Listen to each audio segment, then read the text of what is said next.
Pero a pesar de eso, podemos decir con gran gozo y certeza que en Jesús tenemos la victoria. Por lo tanto, no hay necesidad de que un creyente nazca llorando, viva quejándose y muera desilusionado. El cristiano debe ser una persona victoriosa, pero con todo y eso, los cristianos también sufrimos aflicciones. Note lo que dice Santiago 5:10. Hermanos míos, tomad como ejemplo de aflicción y paciencia a los profetas que hablaron en nombre del Señor. Es evidente que los profetas sufrieron aflicciones. Verso 11. Y aquí tenemos por bienaventurados a los que sufren. Habéis oído de la paciencia de Job. Usted bien sabe la historia de Job. Él tuvo aflicciones materiales, físicas, emocionales y corporales. Los problemas de Job fueron proverbiales. Así que el asunto de salud es un asunto complicado. Al respecto, veamos algunos puntos importantes.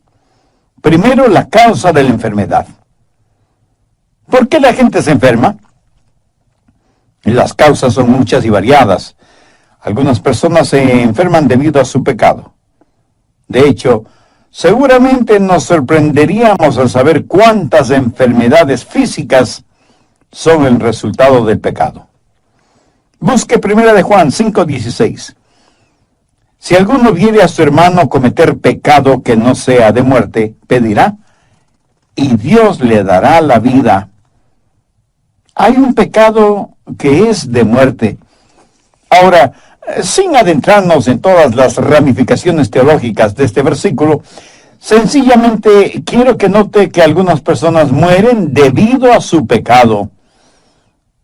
Y Juan aquí no está hablando de muerte espiritual, sino de muerte física. Busque 1 Corintios 11:30. Por lo cual hay muchos enfermos y debilitados entre vosotros, y muchos duermen. Cuando Pablo dice duermen, pues no se refiere a la acción de dormir, sino al hecho de estar muerto. ¿Pero qué quiso decir con eso? Que debido a sus pecados se enfermaron. En otras palabras, muy frecuentemente, nuestra enfermedad es el resultado directo de nuestro pecado. Dios ni siquiera tiene que juzgarnos porque nuestro propio pecado nos juzga. Por ejemplo, los alcohólicos se intoxican con lo que beben. ¿Sabe usted lo que es un tóxico? Pues es un veneno. Y si una persona está intoxicada, quiere decir que se ha envenenado ella misma. Esa es la razón por la que muchas personas, cuando se intoxican con licores, vomitan. Tal pareciera que sus estómagos tienen más sentido común que sus cabezas. Sus estómagos reaccionan frente al veneno y tratan de rechazarlo, y sin embargo el alcohólico sigue bebiendo. ¡Qué necedad!, ¿no le parece? Un borracho se envenena a sí mismo y afecta negativamente a todo su cuerpo. Se le enrojecen los ojos, tiene mal aliento, pierde el sentido de equilibrio y dirección, puede dormir su borrachera sobre basura y no darse cuenta de ello. Personalmente yo no me explico cómo nadie puede defender ese vicio y decir que mientras se beba responsablemente, todo está bien. En la actualidad se dice que el alcoholismo es una enfermedad. No es extraño que mientras se está buscando la causa de muchas enfermedades para combatirlas y erradicarlas, en cambio se hace una impresionante propaganda para que la gente beba más. Entonces, como dicen, si el alcoholismo es una enfermedad, ¿por qué hacen tanta propaganda para que nos enfermemos? En otras palabras, sabemos la causa de esa enfermedad y se sigue haciendo propaganda, no para erradicar la causa, sino para comercializarla. Somos personas realmente extrañas, sin necesidad de ser extraterrestres.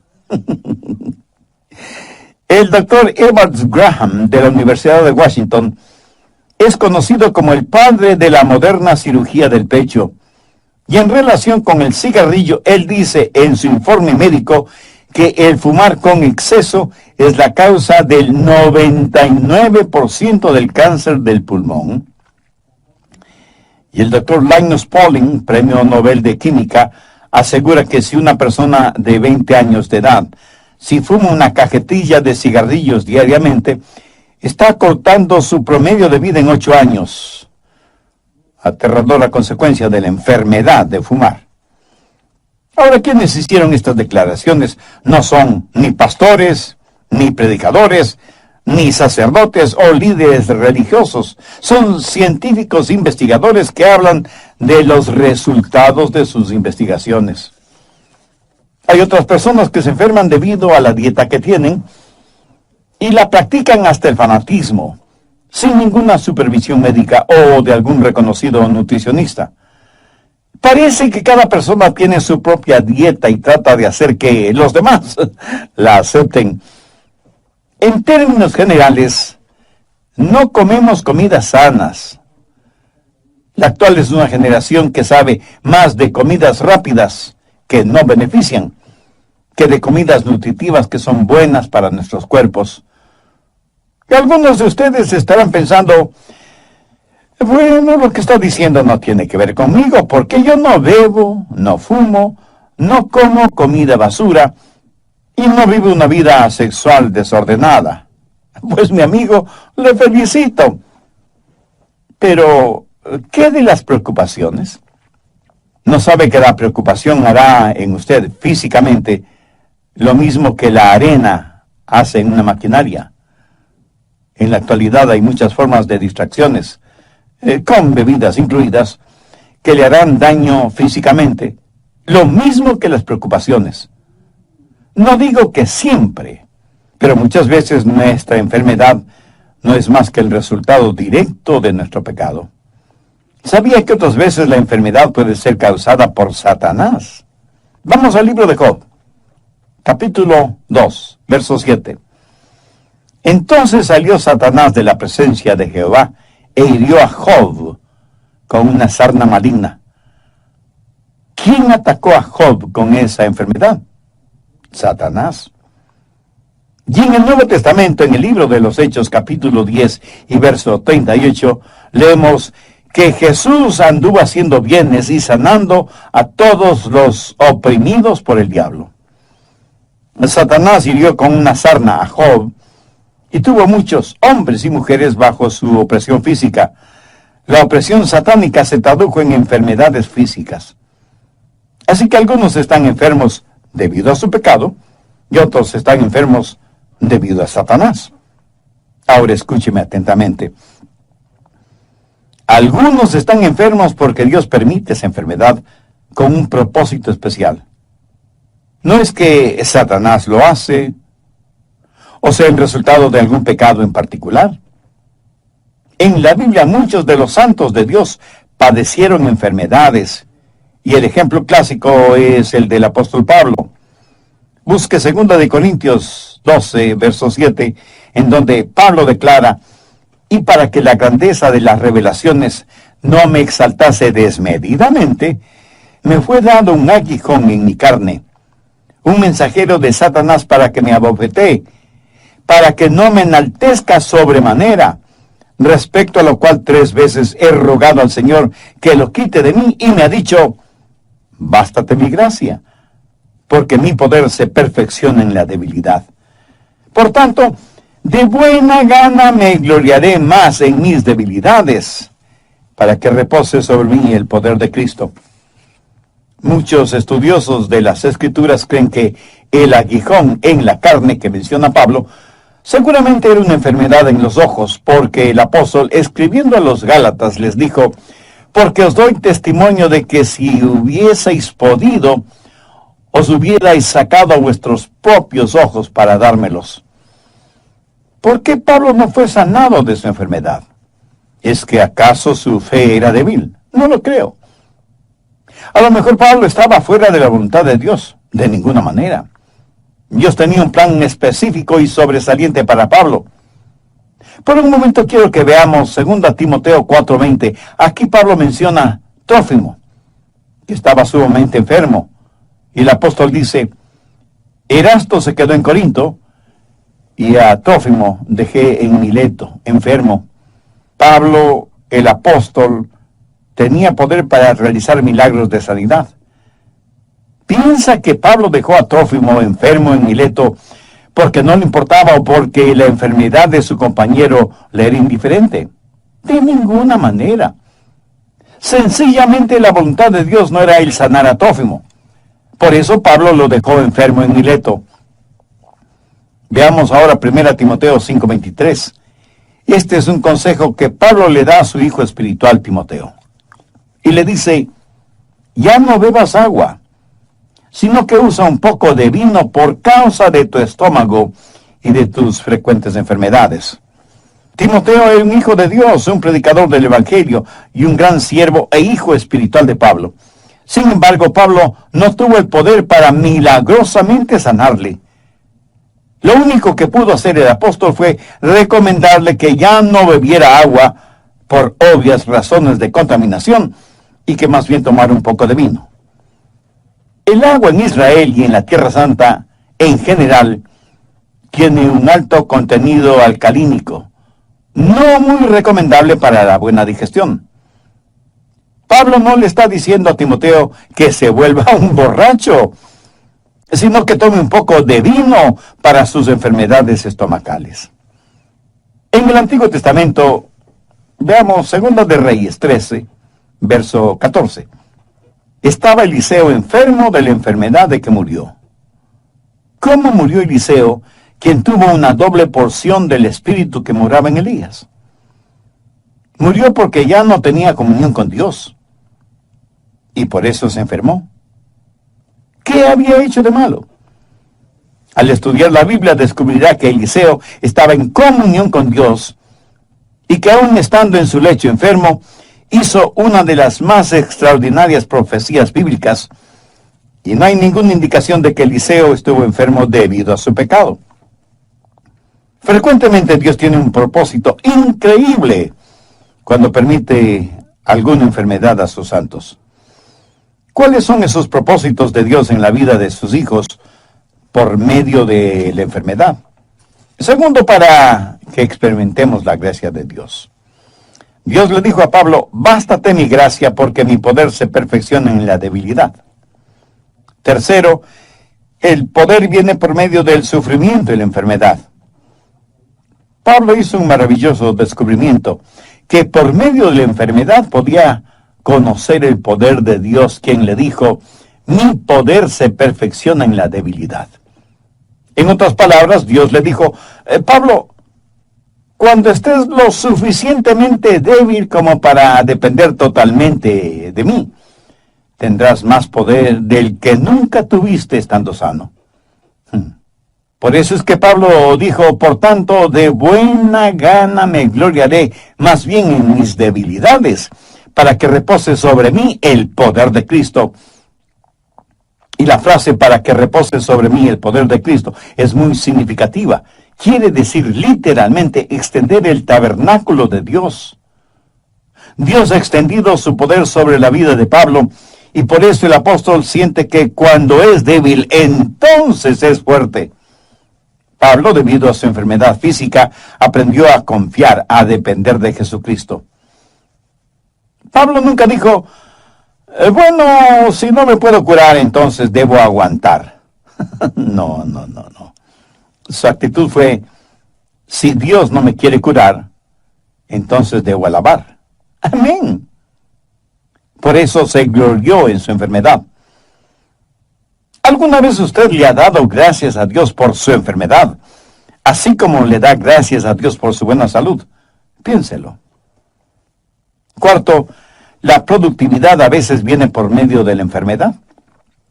¿Cuán grandemente ha sido bendecido el mundo por creyentes enfermos? Y aunque no sea difícil el comprenderlo, Dios puede usar nuestro sufrimiento para bendecir a otras personas. Veamos 2 Corintios 1:6. Pero si somos atribulados, es para vuestra consolación y salvación. ¿No es eso maravilloso? Pablo está diciendo, Mi aflicción es su consolación. Mi sufrimiento es su salvación.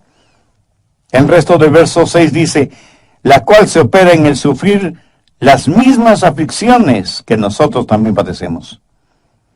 Recuerda que a Pablo Dios le dijo lo mucho que debía sufrir por amor de su nombre. La productividad a veces viene por medio de la enfermedad. Busque Juan 15, verso 2. Todo pámpano que en mí no lleva fruto lo quitaré, y todo aquel que lleva fruto lo limpiaré, para que lleve más fruto. Aquí la palabra limpiar significa podar. Cortar aquello que podía ser un estorbo en el crecimiento y desarrollo de los racimos. Y aunque es una operación dolorosa, es necesaria. ¿Necesita usted esa operación espiritual? No sabe por qué tiene la enfermedad que tiene. Pero aún mucho más importante que esto es, ¿cuál es su relación con Dios? ¿Quién es y qué representa Cristo en su vida? Si usted tiene dudas respondiendo esas preguntas, entonces usted necesita hacer una decisión espiritual ahora mismo. Un hombre estaba visitando un huerto de manzanas y vio un árbol tan cargado de manzanas que las ramas tenían que ser apuntaladas, y le preguntó al cuidador de la huerta acerca de la productividad de ese árbol. Y el hombre le contestó, Señor, usted no lo va a creer, pero este era uno de los árboles menos productivos en la huerta, por lo que tuve que tomar medidas drásticas. Con un hacha hice una profunda incisión en el tronco del árbol, y desde entonces este árbol ha dado más manzanas que ningún otro árbol del huerto. Aprendí que cuando un árbol no tiene más que ramas y hojas, pero no da ningún fruto, la herida que le hice en el tronco sirvió para despertar a este árbol, para que diera fruto. Interesante, ¿no le parece? Quinto, la pureza llega por medio del sufrimiento y la enfermedad. Veamos 1 de Pedro 5:10. Mas el Dios de toda gracia, que nos llamó a su gloria eterna en Jesucristo, después que hayáis padecido un poco tiempo, Él mismo os perfeccione, afirme, fortalezca y establezca. ¿Alguna vez ha pensado que a lo mejor sus sufrimientos son para su perfección, para su fortalecimiento, para su crecimiento espiritual? Por eso es que Pedro está diciendo lo que dijo. Mire lo que Job dijo, mas él conoce mi camino, me probará y saldré como oro. En otras palabras, Job dijo, este sufrimiento es como un crisol, en donde serán quemadas todas las impurezas. Y en el Salmo 119:67, David dijo, antes que fuera yo humillado, descarriado andaba, mas ahora guardo tu palabra. 1 de Corintios 1, verso 27. Sino que lo necio del mundo escogió Dios para avergonzar a los sabios, y lo débil del mundo escogió Dios para avergonzar a lo fuerte. De paso, permítame decir que la palabra débil en este contexto no quiere decir débil de carácter o sin fuerza física. Más bien significa estar enfermo. ¿Por qué Dios escoge a la gente enferma? La respuesta está en el verso 29. A fin de que nadie se jacte en su presencia. Ahora, ¿cuál es el propósito de todo esto? Verso 31. Para que, como está escrito, el que se gloríe en el Señor. ¿Cómo es que nuestra muerte puede traer gloria a Dios? Vayamos al Evangelio de Juan, capítulo 21, verso 19. Esto dijo dando a entender con qué muerte había de glorificar a Dios. Dios, por así decirlo, cierra la boca del diablo. El apóstol Santiago usa el ejemplo de Job. La acusación del diablo contra Job era que Job no amaba a Dios. Y la única razón por la cual Job servía a Dios es porque Dios le había sobornado. Y Satanás le dijo a Dios, Job te sirve porque eres demasiado bueno con él. ¿Qué es lo que el diablo le dijo a Eva en el jardín del Edén? Dios no es lo suficientemente bueno para ti. Mira lo que Dios no te permite tener. Pero en relación con Job, el diablo dice que Dios era demasiado bueno con Job. Y Dios respondió al diablo: tú no conoces a mi siervo Job. Él no me sirve debido a las cosas que le doy o a lo que hago por él. Lo hace porque verdadera y sinceramente me ama. Para probártelo, Satanás, te doy permiso para que le quites todo lo que tiene, pero no toques su vida. Bueno, creo que todos sabemos esa extraordinaria historia, resumida en la clásica frase de Job: he aquí, aunque él me matare, en él esperaré. Aquí Job está declarando su total y absoluta fe en Dios. Muchas personas, incluso creyentes, profesan una fe condicionada. El Señor, si haces esto por mí, Dios, si me ayudas a conseguir esto o aquello. La verdad es que necesitamos una fe como la de Job, quien dijo: Señor, aunque me mates, te serviré. Eso, mi amigo, cierra la boca de Satanás. ¿No sería formidable que en nuestro contexto actual podamos decir: aunque no tengo buena salud y aunque no tengo posesiones materiales, amo a mi Dios y Jesucristo es real y suficiente para mí? Andrew Murray fue un gran hombre de Dios y él escribió lo siguiente: frente a los problemas, un hijo o hija de Dios pueden decir: Dios me trajo hasta aquí y es por su voluntad que estoy en este lugar. Él me protegerá con su amor y me dará la fortaleza para comportarme como su hijo. Él transformará las pruebas en bendiciones, enseñándome las cosas que Él quiere que aprenda. Y finalmente, en su tiempo, Él me sacará de los problemas como y cuando Él lo quiera. Ahora quiero que veamos algunas de las causas de las enfermedades en los hijos de Dios. No porque hayan cometido algún pecado en particular, sino porque Dios tiene un propósito mucho más importante. Sexto, la cura para la enfermedad. Santiago 5, desde el verso 13. ¿Está alguno entre vosotros afligido? Haga oración. ¿Está alguno alegre? Cante alabanza. ¿Está alguno enfermo entre vosotros? Llame a los ancianos de la iglesia y oren por él, ungiéndole con aceite en el nombre del Señor. Y la oración de fe salvará al enfermo, y el Señor lo levantará, y si hubiere cometido pecados, le serán perdonados.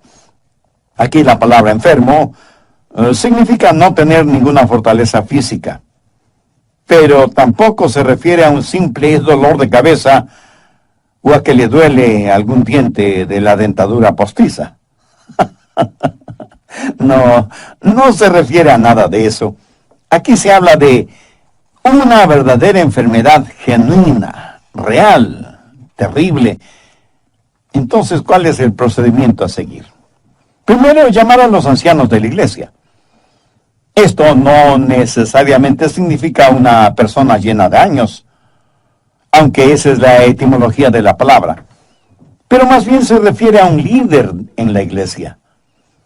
Anciano es una palabra usada intercambiablemente en la Biblia, referente a un pastor o un obispo. Hay que llamar a los líderes espirituales en la iglesia, no simplemente a cualquier persona, no a pseudopastores o líderes o apóstoles o profetas, que no son más que lobos disfrazados de ovejas. Segundo, orar por el enfermo y ungirle con aceite. Así lo dice el verso 14. Oren por él ungiéndole con aceite en el nombre del Señor. Ahora, ¿qué significa ungir con aceite? Algunos estudiosos dicen que significa el uso de medicinas, que hace referencia al uso de medicamentos para curarse. De paso, permítame decir que Dios puede usar doctores para sanar a algún enfermo. No hay nada de malo en consultar con un doctor. Lo malo es depositar la fe en ese doctor en vez de tener fe en Jesucristo. En mi opinión, el ungimiento con aceite no se refiere al uso de medicamentos. En algún comentario bíblico leí que ungir a una persona con aceite significa prácticamente cubrirle completamente con aceite. Bueno, yo no lo creo así. Eso equivaldría a tener un enfermo resbaloso. En la Biblia, el aceite fue usado como símbolo del Espíritu Santo, separando y santificando a alguna persona específicamente para la causa de Cristo. Permítame darle un ejemplo de lo que estoy diciendo. Vayamos al libro de Levítico, en el Antiguo Testamento, capítulo 8, verso 10. Y tomó Moisés el aceite de la unción, y ungió el tabernáculo y todas las cosas que estaban en él. ¿Lo comprende? Cuando usted unge con aceite a alguien o a algo, lo santifica. ¿Tiene problemas entendiendo lo que significa la santificación? Es muy sencillo. Significa apartar para un propósito o para un trabajo específico. Mire los siguientes versículos, el 11 y 12.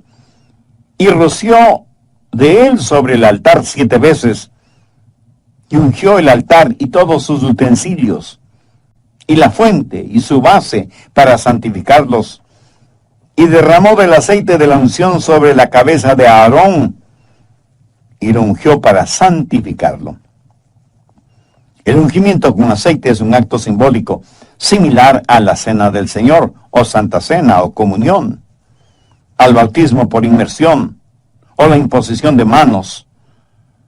Simboliza algo hermoso y sobrenatural. El aceite en la Biblia, siendo un símbolo del Espíritu Santo, cuando es usado para ungir a una persona, simboliza el que esa persona es separada, apartada para el servicio de Dios. Cuando una persona está enferma y llama a los ancianos o a los líderes espirituales de la iglesia, y ellos le ungen con aceite en el nombre del Señor Jesucristo, significa que esa persona, aunque esté enferma, está separada para el servicio y la causa de Cristo.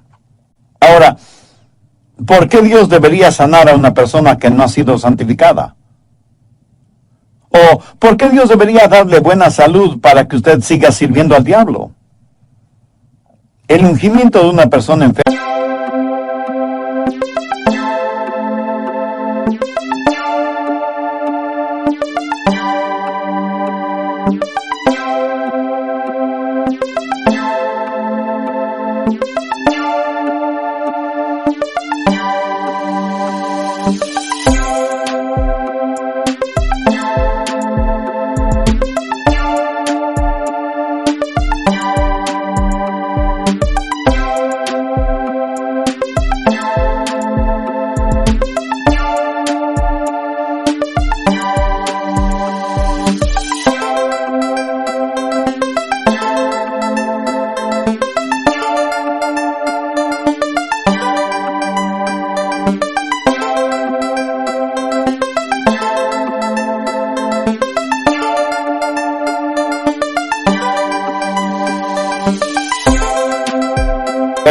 es la declaración tácita de que esa persona está total y completamente entregada en cuerpo y alma al control del Espíritu Santo. Conozco a cientos de personas que han testificado y traído muchas almas al conocimiento de Cristo como Salvador personal, estando enfermas y en cama. O sea que, estando enfermas, hicieron más de lo que nunca hicieron estando sanas. Nuevamente, veamos Santiago 5, versos 13 y 14. ¿Está alguno afligido entre vosotros? Haga oración. ¿Está alguno alegre? Cante alabanza. ¿Está alguno enfermo entre vosotros? Llaman los ancianos de la iglesia y oren por él, ungiéndole con aceite en el nombre del Señor. ¿Notó eso? Son los ancianos los que oran por la persona enferma. Y tenga en cuenta que esto no es orar con la persona enferma, sino orar por la persona enferma. Los ancianos están ahí para orar, para descubrir y para hacer la voluntad de Dios. La oración que llega al cielo es la oración que comienza en el cielo. No oramos por la primera cosa que se nos viene a la cabeza. Necesitamos conocer la voluntad de Dios. Primera de Juan 5:14 dice, y esta es la confianza que tenemos en Él, que si pedimos alguna cosa conforme a su voluntad, Él nos oye. Oramos por la persona enferma para determinar la voluntad de Dios. Así que primero oramos y luego la ungimos con aceite en el nombre del Señor. ¿Y cuál es el resultado? La oración de fe salvará al enfermo. Si la voluntad de Dios es sanar a ese enfermo, Dios nos dará a nosotros la fe para orar. Ahora escúcheme atentamente, porque hay muchas personas que asisten a esas fuertemente hipnotizantes y emocionantes reuniones de sanación y milagros. Yo creo que la parte más ardiente del infierno está reservada para esos charlatanes y fraudulentos mercenarios espirituales que van por todo el mundo esquilmando a los ingenuos, diciéndoles que el poder de Dios está en ellos para sanar enfermos, cuando no son más que desvergonzados vividores que se aprovechan de la credulidad de los tontos útiles. Esos pseudoapóstoles, pastores, profetas, ministros o como se autodenominen, son una verdadera abominación a los ojos de Dios. Pero esto no invalida el poder de Dios para sanar. Yo creo en la sanidad milagrosa y sobrenatural. Yo creo que Dios me ha sanado de muchas enfermedades para que crea en su sanidad. Pero recuerde que cada cosa que Dios hace, Satanás la falsifica. Y estos pseudo sanadores que abundan en nuestro mundo actual, toman a una persona que está en una silla de ruedas o que usa muletas y les imponen las manos y dicen unas cuantas palabras misteriosas y desconocidas y como nada sucede, declaran, hermanos, la voluntad de Dios es sanar a todos, pero esta persona no tiene suficiente fe como para ser sanada. Ahora piense conmigo por un momento. ¿Puede imaginarse lo que hará eso en una persona que no entiende la Biblia? ¿Se da cuenta del tremendo daño que hacen al ego espiritual de esa persona? No creo que haya nada más abominable que eso. Si usted estudia detenidamente este pasaje de Santiago, descubrirá que no es la fe del enfermo de la que se está hablando, sino de la oración de fe de quienes oran por él. Y en vez de decirle al enfermo, no tienes suficiente fe para ser sanado, deberían decir, yo no tengo la suficiente fe para orar por ti. ¿Qué es lo que dice la Biblia? La oración de fe salvará al enfermo. Pero no se refiere a la oración del enfermo, sino a la oración de los líderes.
Espirituales de los ancianos por el enfermo. Cuando una persona ha sido ungida y santificada, esa persona ha sido apartada para el servicio de Dios. Y cuando se ora con fe buscando la voluntad de Dios, el Santo Espíritu de Dios honrará esa oración de fe. Esto lo sé porque lo he visto suceder. He visto cómo Dios ha sanado en forma milagrosa e instantánea en respuesta a la oración de fe. Yo no tengo el don de sanidad. No lo tengo ni lo busco, porque ese no es mi llamado. Pero esto no quiere decir que no ore por los enfermos. Y he visto cómo Dios ha sanado, no a todos, pero a muchos de ellos. Y he dado la honra y la gloria a Dios, que es el único que puede sanar enfermos, si esa es su voluntad. Si no lo es, no hay ningún hombre o mujer sobre esta tierra que pueda sanar a ningún enfermo, aunque diga que lo hace en el nombre de Jesús. Al respecto, busque Mateo 7, versos 22 y 23. Muchos me dirán en aquel día, Señor, Señor, ¿no profetizamos en tu nombre? Y en tu nombre echamos fuera demonios. Y en tu nombre hicimos muchos milagros. Y entonces les declararé, nunca os conocí.